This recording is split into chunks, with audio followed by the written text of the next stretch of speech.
Bienvenida o bienvenido, hoy nos vamos a meter de lleno en un tema fascinante para cualquiera que le guste la velocidad en circuito. Vamos a analizar cómo optimizar uno de los momentos más críticos, la salida de las curvas. Tenemos un material muy interesante que detalla varias claves para una buena salida de curva. La idea es entender bien cómo transformar esa curva en velocidad pura para la recta que sigue. Ahí es donde se marcan diferencias, ¿no? Exactamente. El documento que revisamos es súper práctico, va al grano. No es solo teoría de girar el volante, ¿viste? Describe una secuencia, casi una coreografía de acciones muy coordinadas. Porque al final, cómo sales de la curva define tu velocidad mucho después. Dale, perfecto. A ver, arranquemos por lo básico que menciona. Dice que hay que priorizar la aceleración al salir de la curva. Suena lógico, pero a veces eso implica no ser el más rápido justo en medio de la curva. ¿Cómo se logra eso específicamente? ¿Sacrificar un poco para ganar más después? Sí, es un poco contraintuitivo al principio. Una técnica clave que explica es retrasar el vértice de la curva. El vértice, es el punto más interno que tocas en la curva. En lugar de ir al vértice, digamos, geométrico, el que parece más obvio, entras un poquito más profundo. Te mantienes más por fuera al principio y giras hacia el interior un poco más tarde. Ah, ya veo. El efecto es que tu coche al salir queda apuntando de forma mucho más recta hacia la salida de la curva. Claro. Y al estar más derecho, podés pisar el acelerador antes y más a fondo, supongo, porque no le estás pidiendo al auto que doble tanto mientras aceleras. Justamente, ahí conectaste el siguiente punto clave del material. Menciona que es muy suave al abrir la dirección cuando empiezas a acelerar. O sea, ir enderezando el volante. Tiene sentido. Si aceleras fuerte pero todavía estás girando mucho el volante, es muy fácil que el coche pierda estabilidad, que patine un poco. Y ahí perdiste toda la ventaja. Ok, estabilidad fundamental entonces.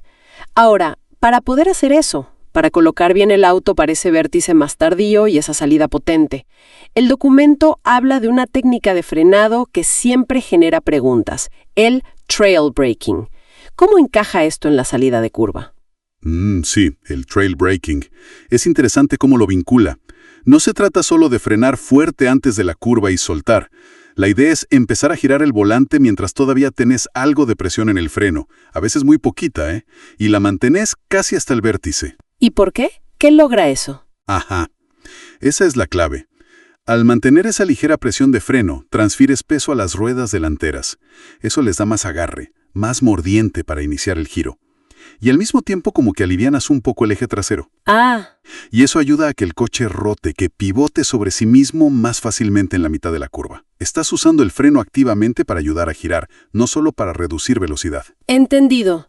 O sea, es una herramienta para que el coche, digamos, entre mejor y se coloque justo donde querés para poder acelerar pronto.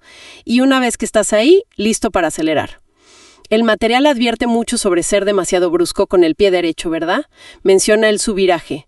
¿Podrías explicar qué es eso? Claro. El subviraje, es esa sensación horrible de que giras el volante, pero el coche como que quiere seguir derecho, ¿viste? Como si las ruedas de adelante no respondieran del todo. Uf, sí. El texto dice que es típico en autos de tracción delantera, si aceleras demasiado fuerte y demasiado pronto al salir.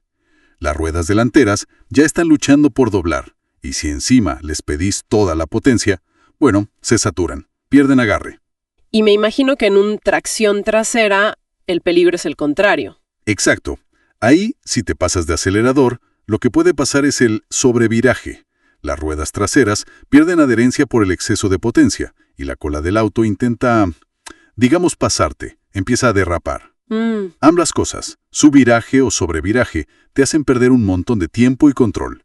Por eso insiste tanto en la suavidad, en modular el acelerador, encontrar ese límite justo de la tracción.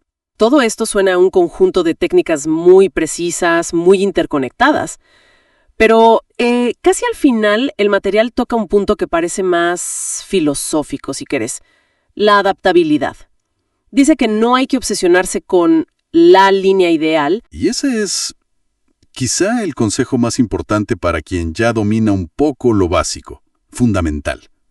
Todas estas técnicas, el vértice tardío, el trail braking, la suavidad, son el qué y el cómo. Pero la adaptabilidad es el cuándo y el cuánto. Cada auto es un mundo, y la pista cambia todo el tiempo. La temperatura, el agarre que hay, si los neumáticos están gastados. Claro. La verdadera maestría, como sugiere el texto, no está en aplicar una fórmula fija, sino en sentir qué necesita el auto en ese momento y ajustar todo. La línea, el freno, el acelerador. Es un diálogo constante, ¿viste? Entendido, totalmente. Entonces, si tuviéramos que resumir las ideas clave de este análisis, diríamos que una buena salida de curva no es un truco aislado, es más bien el resultado de una secuencia bien hecha. Preparar la entrada, a menudo con algo de trail braking para ayudar a rotar, elegir un vértice, generalmente más tarde para enderezar la salida, ser súper suave con el volante al volver a acelerar y modular el acelerador con muchísima precisión. Y sobre todo, la capacidad de adaptar todo eso a lo que está pasando en la pista y con tu auto. Lo resumiste perfecto. Son principios que trabajan juntos. No puedes aplicar uno sin pensar en los otros. Y quizás, para dejar algo picando, ¿no? Podríamos pensar cómo cambia la importancia de cada técnica no solo con el tipo de auto, delantera, trasera, integral, sino con condiciones más extremas. Ponele, con lluvia. ¿Seguís buscando sí o sí el vértice más tardío posible, arriesgando patinar? O quizás se vuelve más crucial ser increíblemente suave con todo, aunque la línea no sea la teóricamente más rápida en seco. Buena pregunta. La teoría te da las herramientas, digamos, pero la sabiduría está en saber cuál usar y cómo, en cada instante. Ahí está la diferencia.